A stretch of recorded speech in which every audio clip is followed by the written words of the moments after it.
लेकिन सबसे पहले आपको बता दें कि कोरोना का खतरा लगातार तेजी से आगे बढ़ रहा है। कोरोना के खिलाफ इस जंग में मास्क ही सबसे बड़ा हथियार है।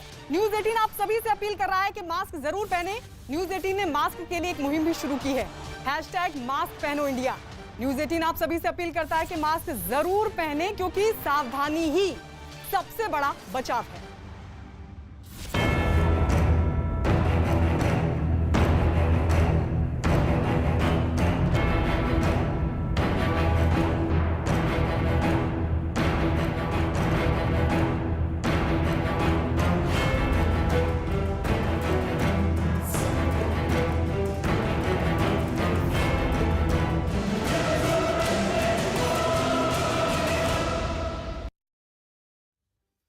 और शुरुआत इस वक्त की बड़ी खबर के साथ मुख्य चुनाव आयुक्त चंद्रा पॉजिटिव पाए गए हैं, कोरोना पॉजिटिव पाए गए हैं। चुनाव आयुक्त को भी कोरोना हुआ है, ये इस वक्त की बड़ी खबर। राजीव कुमार कोरोना पॉजिटिव, इस वक्त की बड़ी खबर है। मुख्य चुनाव आयुक्त सुशील चंद्रा और चुनाव आयुक्त राजीव कुमार दोनों की जो कोरोना रिपोर्ट है वो पॉजिटिव आई है और दोनों अपने घर पर ही क्वारंटीन हो गए हैं। तो ये बड़ी खबर इस वक्त की। नीरज हमारे सहयोगी जुड़ गए हैं ज्यादा जानकारी के साथ। नीरज, क्या जानकारी? गायत्री, देखिए, सुशील चंद्रा जो कि मुख्य चुनाव आयुक्त है, उन्हें पिछले दिनों काफी दिन हो गए होम क्वारंटीन थे और बाद में उनकी रिपोर्ट आई जिसमें कोरोना पॉजिटिव वो पाए गए। उनमें अब लक्षण नहीं है, लेकिन वो कोरोना पॉजिटिव है। अब तक दूसरा टेस्ट उनका नहीं आया है। घर से ही लगातार बैठकों में हिस्सा ले रहे हैं और पिछले दिनों जितनी भी बैठकें हुई हैं उसमें वर्चुअल मोड में उन्होंने हिस्सा लिया है। दूसरी अहम बात की कुमार राजीव को अभी हाल ही में कोरोना हुआ है, वो भी होम क्वारंटीन पे है और जो भी चुनाव आयोग की बैठकें हो रही है वहां से बैठकों में हिस्सा ले रहे हैं। होम क्वारंटीन है मीन्स की अभी दोनों में वैसे लक्षण नहीं है कोरोना के जिससे उन्हें अस्पताल जाना पड़े। और चुनाव का माहौल भी चल रहा है बंगाल में, लगातार अभी 3 चरणों का चुनाव बाकी है। तो बैठकों का जो दौर होता है या कोई डेलीगेशन जब मिलने आता है तो वो लोग वर्चुअल मोड में मिलते हैं, लेकिन मुख्य चुनाव आयुक्त और चुनाव आयुक्त दोनों कोरोना पॉजिटिव है आज की तारीख में। जी, शुक्रिया नीरज। तो दोनों एसिम्प्टोमेटिक नीरज बता रहे हैं, लेकिन इस सब के बीच दोनों की जो रिपोर्ट है वो कोरोना पॉजिटिव आई है और इसीलिए दोनों घर पर क्वारंटीन हैं। देश में कोरोना से हालात लगातार बिगड़ रहे हैं। ये लगातार तीसरा दिन है जब 2.5 लाख से ज्यादा कोरोना के नए मरीज सामने आए। हालांकि कल के मुकाबले आज कोरोना मरीजों की संख्या में कुछ कमी आई है, लेकिन आज भी कोरोना के आंकड़े डराने वाले हैं। पिछले 24 घंटे में कोरोना के 2,59,170 नए केस सामने आए, जबकि कोरोना की वजह से 1761 लोगों की मौत हो गई। तो ये हालात लगातार आज की तारीख में भी बने हुए हैं और ये कई दिन से लगातार यही आंकड़ा जो 2.5 लाख को क्रॉस कर रहा है कल के मुकाबले, क्योंकि अगर कल के आंकड़ों की बात करें 2,73,000 से ऊपर ये पूरा आंकड़ा था, लेकिन आज की अगर बात करें तो कुछ कमी जरूर है, क्योंकि आज 24 घंटे के आंकड़े को अगर देखें तो 2,59,170 नए केस सामने आए हैं, जबकि 1761 लोगों की मौत हो गई है। लेकिन लगातार कोरोना से हालात बिगड़ रहे हैं और इस सबके बीच जगह जगह यही लोगों से अपील की जा रही है कि वो कोविड नियमों का पालन करें। लेकिन आपको यह भी बता दें कि कोरोना से गंभीर हो रहे हालात से निपटने के लिए प्रधानमंत्री मोदी ने खुद मोर्चा संभाल लिया है। पीएम मोदी आज कोरोना वैक्सीन बनाने वाली कंपनियों के नुमाइंदों के साथ करेंगे अहम बैठक। वीडियो वर्चुअल होने वाली इस बैठक में न सिर्फ देश की कंपनियां बल्कि विदेशी कंपनियों के अधिकारी भी शामिल होंगे। तो पीएम मोदी आज अहम बैठक लेने जा रहे। कल भी उनकी तरफ से दवा कंपनियों के साथ बैठक हुई थी, डॉक्टरों के साथ, देश के बड़े डॉक्टरों के साथ उन्होंने चर्चा की थी और फिर उस नतीजे पर पहुंचे कि क्यों ना अब 18 साल से ऊपर सभी लोगों को वैक्सीनेट कर दिया जाए। और ये जिम्मेदारी राज्य सरकारों को दे दी गई, ये कहते हुए कि आप सीधे डायरेक्ट आप दवा कंपनियों से वैक्सीन खरीदिए और सभी का टीकाकरण जल्द से जल्द कीजिए। चौथे चरण के तहत 1 मई से इसकी शुरुआत कर दीजिए। और आज एक बार फिर से प्रधानमंत्री नरेंद्र मोदी बैठक लेने वाले हैं और बताया जा रहा है कि वैक्सीन को लेकर चर्चा होगी। कई कंपनियां भी इस वर्चुअल बैठक में शामिल होने जा रही है, कई अधिकारी इसमें शामिल होंगे। तो ये बेहद अहम बैठक आज प्रधानमंत्री नरेंद्र मोदी की तरफ से, क्योंकि देश में जिस तरीके के हालात हैं उसके बाद प्रधानमंत्री मोदी ने खुद मोर्चा संभाल लिया है और यही वजह है कि लगातार बैठकों का दौर चल रहा है, मंथन चल रहा है। आज एक और बैठक और ये बैठक भी वैक्सीन पर होने जा रही है। बताया जा रहा है कि जो देश की कंपनियां हैं उनके साथ और बल्कि विदेशी कंपनियों के अधिकारी भी इस बैठक में शामिल होने जा रहे हैं। एहतेशाम हमारे सहयोगी जुड़ गए हैं ज्यादा जानकारी के साथ। इस अहम बैठक को लेकर और क्या जानकारी एहतेशाम?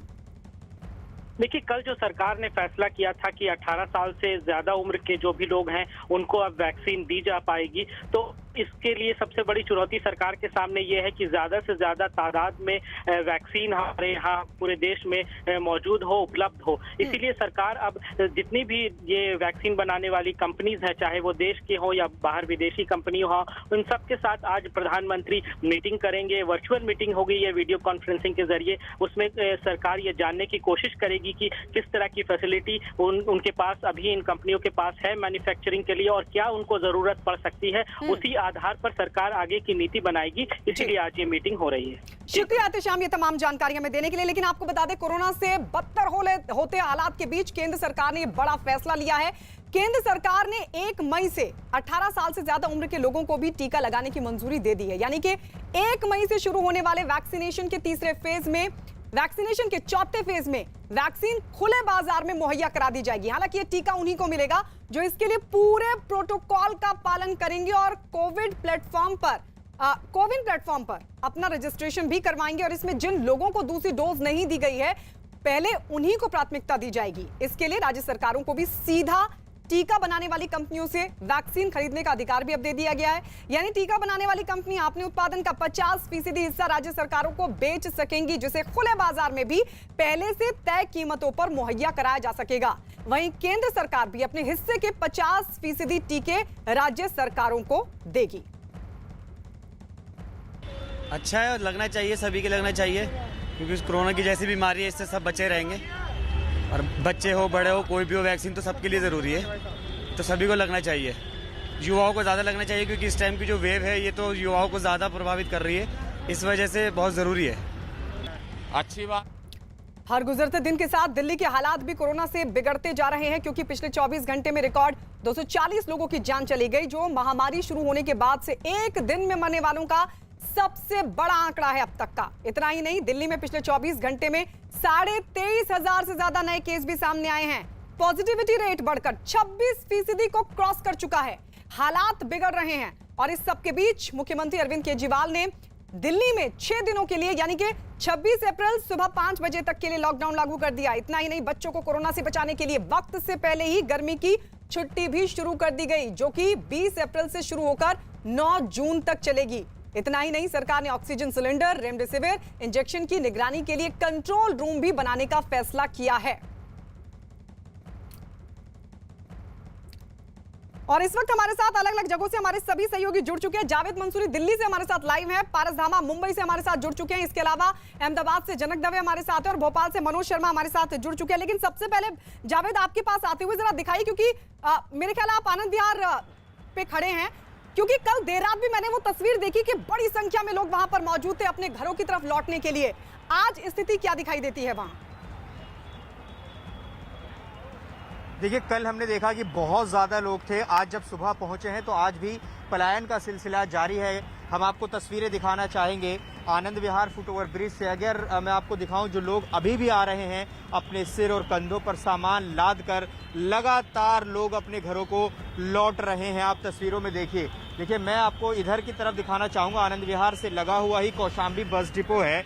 यहाँ उत्तर प्रदेश के शहरों के लिए बसेज मिलती हैं। आप ज़रा तस्वीरों में देखिए कि यहाँ पर भी कितनी ज़्यादा भीड़ है। लोग अपने घरों को लौट जाना चाहते हैं। कुछ लोगों से बात करते हैं। लॉकडाउन की वजह से जा रहे हैं? देखिए, बात नहीं कर रहे हैं, लेकिन कुछ और भी हैं, उनसे रिएक्शन जरूर लेंगे। 1 मिनट रुकिए, ये बताइए कि लॉकडाउन लग गया इसलिए घर जा रहे हैं? जावेद लौट रहे हैं, आपके पास हम लौट रहे हैं। एक बार गुजरात की तरफ रुख कर लेते हैं, क्योंकि गुजरात में भी कोरोना से लगातार कोहराम मचा हुआ है और इस सबके बीच राज्य में एक दिन में 11,403 कोरोना केस बढ़े हैं, जबकि 117 कोरोना मरीजों की मौत भी हुई है। एक दिन में 4,179 कोरोना मरीज ठीक भी हुए हैं। गुजरात में अहमदाबाद, वडोदरा और सूरत के हालात सबसे ज्यादा बिगड़े हुए हैं।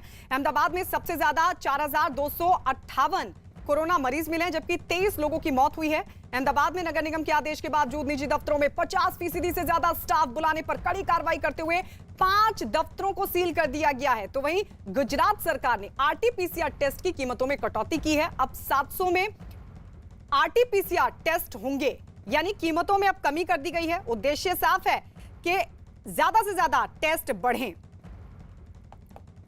और इस वक्त अहमदाबाद से हमारे सहयोगी जनक हमारे साथ लाइव जुड़ चुके हैं। जनक, सबसे पहले तो वहां के हालात दिखाइए और सबसे बड़ी बात देखिए कि इस तरह के बिगड़ते हालात में बहुत सारे लोग ऐसे भी हैं जो कोरोना पेशेंट की मदद के लिए आगे आ रहे हैं, क्योंकि इस जंग को अगर जीतना है तो सबका सहयोग जरूरी है।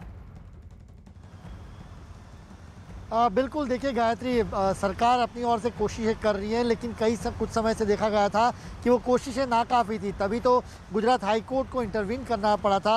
मैं फ़िलहाल अभी गुजरात हाई कोर्ट के बाहर खड़ा हूँ, जहाँ पर आज हियरिंग होनी है। सरकार ने अपनी ओर से हलफनामा हालांकि दायर किया है कि किसी भी तकलीफ़ लोगों को ना हो, ये हमारी प्राथमिकता रहेगी। और ऐसे में शुरुआत में 2 हियरिंग हमने गायत्री देखा कि दोनों बार गुजरात हाई कोर्ट ने सरकार को कड़ी फटकार लगाई थी, चाहे वो टेस्टिंग का मामला हो, चाहे बेड्स की अवेलेबिलिटी का मामला हो। ऐसे में अब सरकार ने हलफनामा दायर किया है और ये कहा है कि उन्होंने हाईकोर्ट में 2 बार हियरिंग के बाद अब 80,000 जितने बेड पूरे गुजरात में बनवाए हैं अलग अलग जगहों पर। लगातार ये कोशिश जारी है हर जिले और तहसील तक। और दूसरा, जैसे अहमदाबाद में हमने ड्राइव थ्रू टेस्टिंग देखा था, उसी तरीके से और भी जगहों पर, जिलों में भी टेस्टिंग बढ़ाई जा रही है। तो सरकार ने जो हलफनामा दायर किया है आज गुजरात हाईकोर्ट में, इसकी हियरिंग है और देखना होगा गुजरात हाईकोर्ट अब किस तरीके से स्ट्रक्चर। ठीक है जनक, लौटेंगे आपके पास। और यही वजह है कि अब सरकार की तरफ से जो 700 में अब RT-PCR टेस्ट होंगे, यानी उसकी कीमत में अब कटौती कर दी गई है। आपको बता दें, महाराष्ट्र जहां पर लगातार केसेस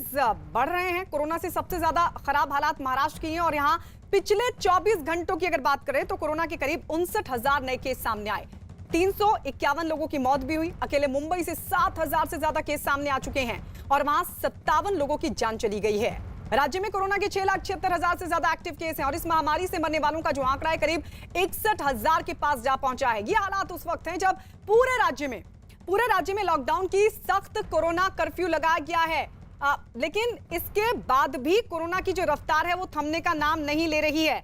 यानी लॉकडाउन की तरह ही सख्त कर्फ्यू लगा दिया गया है, बावजूद इसके रफ्तार नहीं थम रही है। पारस धामा हमारे सहयोगी इस वक्त हमारे साथ मुंबई से लाइव हैं। पारस, जरा वहां पर हालात बताइए, आप कहां पर मौजूद हैं इस वक्त?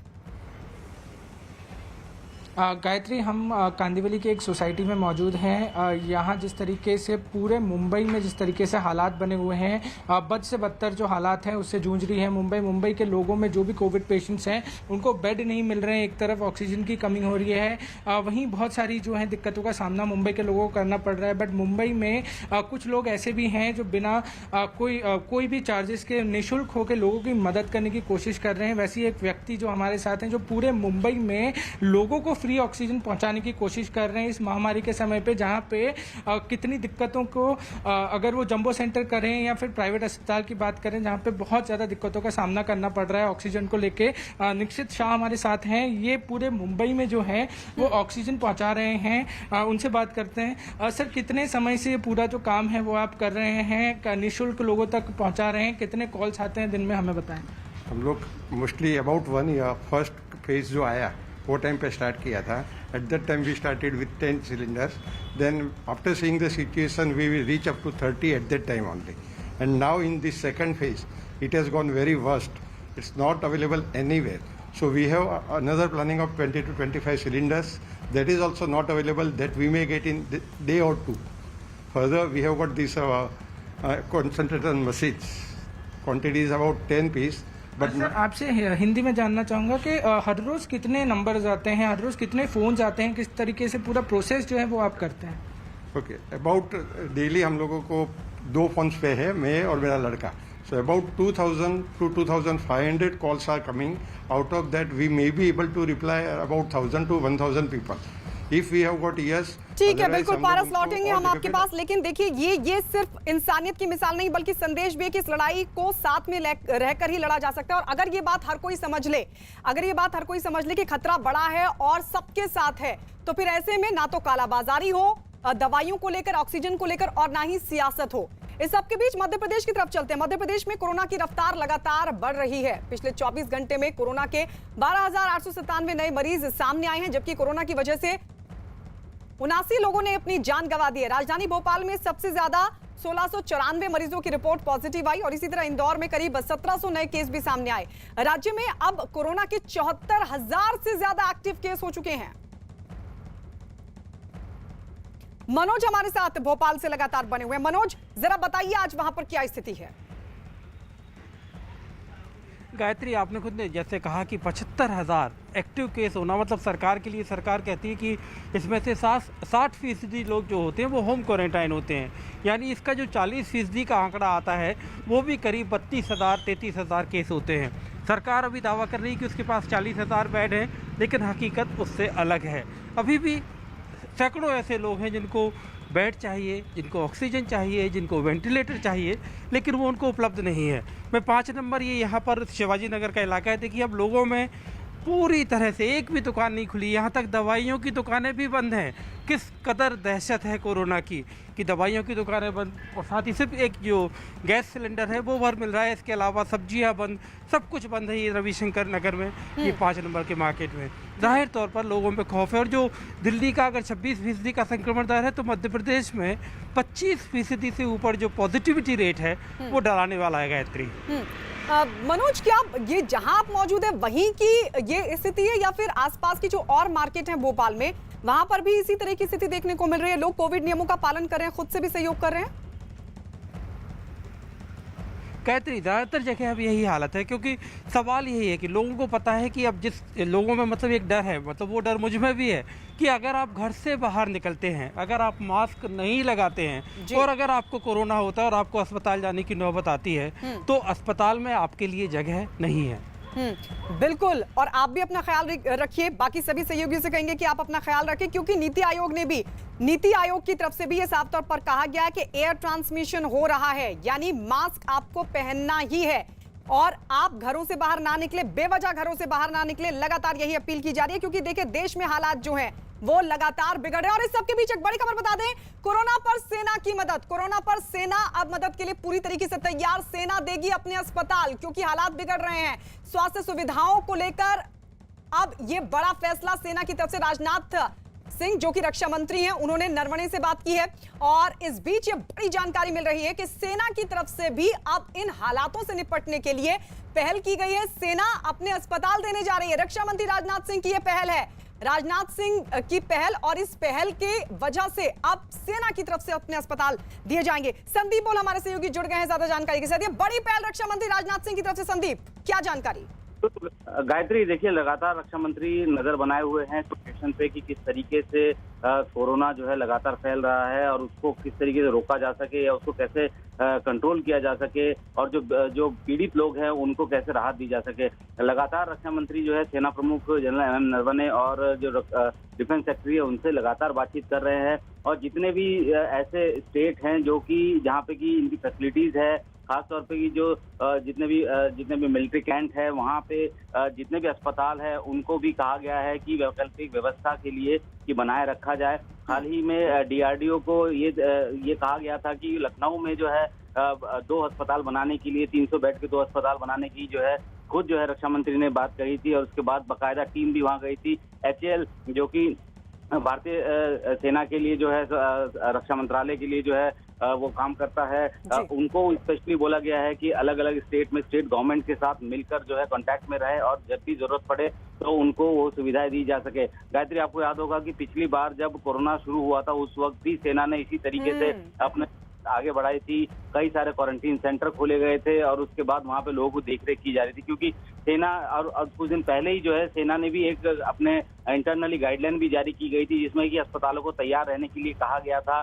जितने भी ऐसे ऑपरेशंस है जो बड़े हॉस्पिटल्स में चल रहे हैं, मिलिट्री हॉस्पिटल्स में चल रहे हैं, उनके लिए बाकायदा गाइडलाइन जारी की और उससे बहुत बड़ी मदद मिली थी हालात से निपटने में। और ये बहुत बड़ी पहल एक बार फिर से रक्षा मंत्री राजनाथ सिंह की तरफ से, और जो मौजूदा हालात हैं सेना की इस मदद से बहुत बड़ी राहत मिलेगी। शुक्रिया संदीप हमारे साथ जुड़ने के लिए। मध्य प्रदेश में कोरोना के मामले लगातार बढ़ रहे हैं, इसके बावजूद लोग लापरवाही बरतते नजर आए, जिसके बाद पुलिस ने सख्ती बरती। और आपको बता दें कि मध्य प्रदेश के देवास में कुछ लोग बिना वजह घर से घूमने निकल पड़े। पुलिस वालों ने जब इन लोगों से बाहर घूमने की वजह पूछी तो वो कोई जवाब नहीं दे पाए, जिसके बाद पुलिस ने बेवजह घूम रहे लोगों से उठक बैठक लगवाई और साथ ही लोगों को समझाया कि मुश्किल की इस घड़ी में लोगों को कोरोना नियमों का पालन करना चाहिए और बहुत ही जरूरी काम होने पर वो अपने घरों से बाहर निकले, बेवजह ना निकले।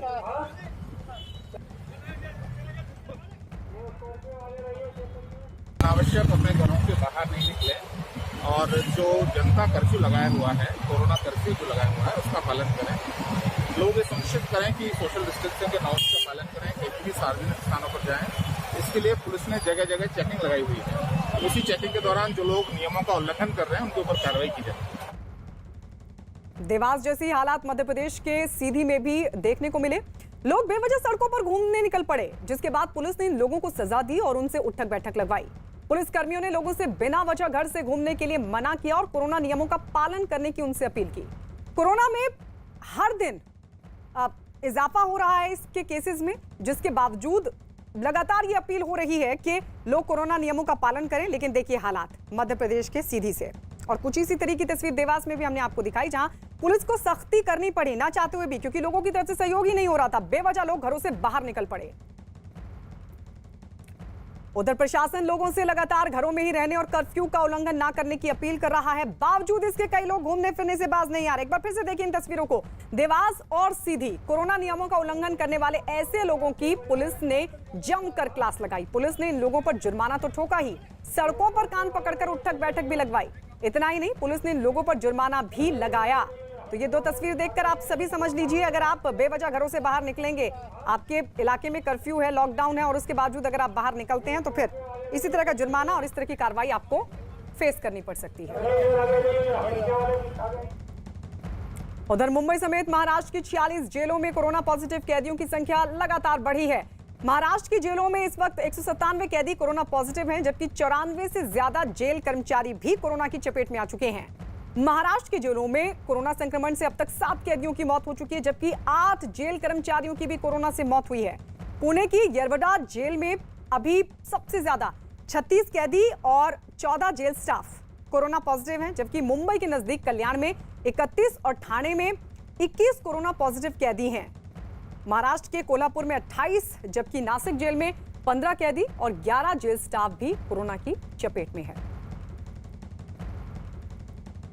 और अगर बात करें उत्तर प्रदेश की, तो यहां पिछले 24 घंटे में पूरे राज्य में कोरोना के 28,000 से ज्यादा केस सामने और वहां 167 लोगों की जान भी चली गई। अकेले राजधानी लखनऊ में कोरोना के करीब 5,900 मरीज मिले हैं। इसी तरह वाराणसी में 2,600 से ज्यादा और प्रयागराज में 1,500 से ज्यादा नए केस सामने आए। इस तरह राज्य में अब कोरोना के 2,08,000 से ज्यादा एक्टिव केस हैं, जबकि कोरोना से अब तक करीब 10,000 लोगों की मौत हो चुकी है। कोरोना से लगातार बिगड़ते हालात पर प्रधानमंत्री नरेंद्र मोदी ने मुख्यमंत्री योगी आदित्यनाथ से बातचीत की और इस जानलेवा वायरस को रोकने के लिए किए जा रहे कामों की जानकारी भी ली। यूपी के 5 शहरों में लॉकडाउन लगाने के इलाहाबाद हाईकोर्ट के फैसले के खिलाफ राज्य सरकार सुप्रीम कोर्ट जाएगी। हाईकोर्ट ने प्रयागराज, लखनऊ, वाराणसी, कानपुर और गोरखपुर में लॉकडाउन लगाने का आदेश दिया था, जिस पर यूपी सरकार ने अपना रुख साफ किया और शहरों में फिलहाल लॉकडाउन लगाने से साफ इनकार कर दिया। सरकार की तरफ से कहा गया कि राज्य में कोरोना के मरीज बढ़े हैं और हालात संभालने के लिए सख्ती जरूरी है, जिसके लिए सरकार ने कई कदम भी उठाए हैं और कई बड़े कदम उठाए भी जा रहे हैं। सरकार ने 2 टूक कह दिया है कि लोगों का जीवन बचाने के साथ सरकार के लिए उनकी आजीविका को बचाना भी जरूरी है और इसीलिए अभी किसी भी शहर को पूरी तरह लॉकडाउन में नहीं धकेला जा सकता। और अगर बात करें हरियाणा की, तो पिछले 24 घंटों में रिकॉर्ड 6,842 नए केस सामने आए, जबकि 33 लोगों की मौत की खबर है। राज्य में एक दिन में 3,663 लोग रिकवर हुए हैं। हरियाणा में ज्यादातर मरीज दिल्ली के नजदीक गुरुग्राम, फरीदाबाद और सोनीपत में सामने आ रहे हैं। गुरुग्राम में पिछले 24 घंटों में 1809 कोरोना मरीज सामने आए, जबकि कोरोना से 5 लोगों की मौत हो गई। बढ़ते कोरोना के मामले को देखते हुए मॉनिटरिंग कमेटी की बैठक हुई, जिसके बाद राज्य के गृह और स्वास्थ्य मंत्री अनिल विज ने कहा कि प्रदेश में अभी लॉकडाउन लगाने का कोई विचार फिलहाल नहीं है। देखिए, अब जो हमारे टोटल पेशेंट्स आ रहे हैं, एक्टिव पेशेंट्स हैं, उनमें 50% 3 जिलों के हैं, गुड़गांव के हैं, फरीदाबाद के हैं, सोनीपत के हैं, जो दिल्ली से सटे हुए हैं। पर अब मरीज है, अब दिल्ली में नहीं उनको व्यवस्था हो पा रही होगी और वो हमारे पास अगर आ गए हैं तो हम तो धक्का नहीं मार सकते ना जी। हम तो अपने पूरी क्षमता अनुसार उनको इलाज देने की कोशिश कर रहे हैं। राजस्थान में भी कोरोना हो रहा है बेकाबू। एक दिन में कोरोना के यहां 11,967 नए केस सामने आए और 53 लोगों की जान भी चली गई। जिन शहरों में कोरोना के मामले सबसे ज्यादा आए हैं वो जयपुर और जोधपुर, ये 2 जगह शामिल हैं। जयपुर में एक दिन में 2011 कोरोना के केस सामने आए तो जोधपुर में 1641 मरीज सामने आए। राज्य में कोरोना के एक्टिव केस 76,641 हैं। और आइए अब बिहार की बात कर लेते हैं, क्योंकि बिहार में भी लगातार जो मामले हैं वो बढ़ते जा रहे हैं। इस सबके बीच आपको बता दें, देश में इस वक्त कोरोना का प्रचंड लहर लगातार देखने को मिल रही है और 5 दिन हो चुके हैं जब कोरोना के नए मरीजों का जो आंकड़ा है वो 2 लाख को क्रॉस कर चुका है, जिसके साथ ही सक्रिय मरीज यानी कि जो एक्टिव केस हैं उसकी तादाद भी 19 लाख के पार हो चुकी है। कोरोना के आंकड़े बेशक बहुत डराने वाले हैं, लेकिन अब कोरोना को कंट्रोल करने का मास्टर प्लान तैयार कर लिया गया है।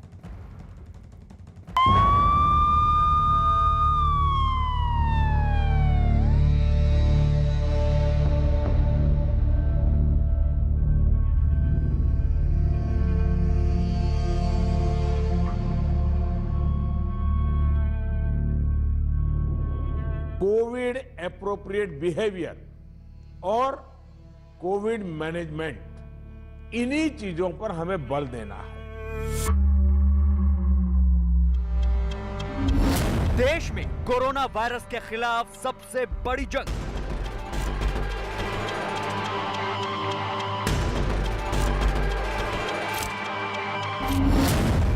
दिल्ली में चौथी लहर पर लॉकडाउन का प्रहार।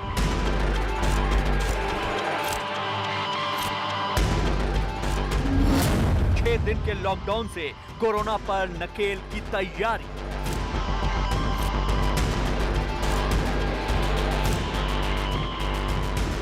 देश की राजधानी दिल्ली की लगातार उखड़ती सांसों को संजीवनी देने के लिए सीएम अरविंद केजरीवाल ने एक बार फिर लॉकडाउन को हथियार बनाया है। यानी पिछले साल की ही तरह इस बार भी दिल्ली 6 दिन तक लॉकडाउन की वजह से कैद रहेगी। दिल्ली में ये लॉकडाउन आज रात 10 बजे से शुरू हो जाएगा और 26 अप्रैल की सुबह 5 बजे तक जारी रहेगा। 6 दिन के लिए दिल्ली में लॉकडाउन लगाया जा रहा है। इस दौरान जाहिर है कि जो एसेंशियल सर्विसेज हैं वो जारी रहेंगी। ये शादियों का सीज़न है, लोगों के बड़े मुश्किल से रिश्ते बनते हैं, हम उनके रिश्ते तोड़ना नहीं चाहते, तो लोगों की शादियां संपन्न हों, लेकिन केवल 50 लोगों के गैदरिंग के साथ। लेकिन सवाल उठता है कि आखिर इस लॉकडाउन के दौरान किन किन चीजों पर पाबंदी रहेगी और क्या खुला रहेगा। सबसे पहले देखते हैं लॉकडाउन में किन चीजों की मनाही है। बेवजह कहीं नहीं घूम सकेंगे। मॉल, जिम, स्पा, ऑडिटोरियम बंद रहेंगे। असेंबली हॉल और एंटरटेनमेंट पार्क बंद रहेंगे। रेस्टोरेंट में बैठकर खाना नहीं खा सकते। सार्वजनिक, धार्मिक और राजनीतिक कार्यक्रमों पर पाबंदी रहेगी। सरकारी और प्राइवेट दफ्तर बंद रहेंगे। साथ ही अब ये समझिए कि इस लॉकडाउन के दौरान किन किन चीजों पर पाबंदी नहीं है, यानी किन किन चीजों को लॉकडाउन से बाहर रखा गया है। शादियों में 50 लोग को पास के साथ इजाजत। मेट्रो और बस में 50% की क्षमता के साथ यात्रा। Petrol pump, LPG, CNG centre खुले रहेंगे। बैंक, ATM को भी लॉकडाउन से छूट दी गई है। वैक्सीन लगवाने जा सकते हैं। किसी बीमार व्यक्ति को बाहर ले जा सकते हैं। साप्ताहिक बाजार जोन के हिसाब से 1 दिन खुलेंगे। प्राइवेट दफ्तरों में वर्क फ्रॉम होम किया जाएगा। उधर कोरोना वायरस को शिकस्त देने के लिए केंद्र सरकार ने अपनी पूरी ताकत झोंक रखी है। देश के प्रधानमंत्री नरेंद्र मोदी खुद पल पल हालात की मॉनिटरिंग कर रहे हैं। केंद्र सरकार के ही निर्देशों पर एंटी वायरल ड्रग रेमडेसिविर दवा के दामों को तत्काल प्रभाव से घटा दिया गया है। इतना ही नहीं, सरकार के निर्देश पर रेमडेसिविर का उत्पादन भी दोगुना कर दिया गया है। दावा तो ये किया जा रहा है कि सितंबर तक कोवैक्सीन का उत्पादन 10 गुना तक कर लिया जाएगा। इतना ही नहीं, केंद्र सरकार ने 162 ऑक्सीजन प्लांट लगाने की मंजूरी दे दी है। साथ ही केंद्र सरकार की तरफ से ऑक्सीजन की कमी को दूर करने के लिए ऑक्सीजन एक्सप्रेस की भी शुरुआत की गई है। इसी ऑक्सीजन एक्सप्रेस में 15 टैंकर विशाखापट्टनम, जमशेदपुर, राउरकेला, बोकारो के लिए रवाना होंगे। वहां से ऑक्सीजन भरकर यह एक्सप्रेस वापस महाराष्ट्र पहुंचेगी। नवी मुंबई के कलम्बोली स्टेशन के जो गुड शेड है उसके यहाँ पर जो यार्ड होता है वहाँ पर, जहाँ पर आप देख सकते हैं कि महाराष्ट्र के लिए आज की तारीख में जिसकी सबसे ज़्यादा अहमियत है वो ऑक्सीजन एक्सप्रेस चलाई जाने वाली है, जिस ऑक्सीजन एक्सप्रेस के लिए आखिरी तैयारियां जो है वो पूरी हो चुकी है लगभग। यहाँ पर आप देख रहे हैं कि ड्राई रन की तरह यहाँ पर एक खाली टैंकर जो है, जो कि लिक्विड ऑक्सीजन लेकर आने वाला है विशाखापट्टनम से, उसको यहाँ पर चढ़ाया गया है। इतना ही नहीं, केंद्र सरकार की तरफ से 6 राज्यों के लिए अतिरिक्त वेंटिलेटर की भी व्यवस्था की गई है, जिनमें महाराष्ट्र को 1121, यूपी को 1700, झारखंड को 1500, गुजरात को 1600, मध्य प्रदेश को 152 और छत्तीसगढ़ को 230 वेंटिलेटर मुहैया कराए गए। महामारी के इस भयावह दौर में डीआरडीओ यानी defence research and development organisation action mode में आ गया है। राजधानी दिल्ली के कैंट में एयरपोर्ट के पास बने कोविड केयर सेंटर को चालू कर दिया गया है। इस अस्पताल में कुल 500 बेड की व्यवस्था है। ये सभी बेड आईसीयू बेड हैं। हालांकि फौरी तौर पर 250 बेड तैयार हो चुके हैं। बाकी 250 बेड को गुरुवार तक तैयार कर लिया जाएगा। कोरोना वायरस के गंभीर खतरे से जूझ रहे मरीजों को यहाँ भर्ती किया जा सकता है। कोरोना के खिलाफ लड़ी जा रही ये जंग भले ही अपने भयावह दौर में है, लेकिन एक बात तय है कि ठोस नीतियों और कोरोना प्रोटोकॉल को अगर सही से अमल में लाया जाए तो इस बेकाबू वायरस की रफ्तार पर ब्रेक लगाया जा सकता है।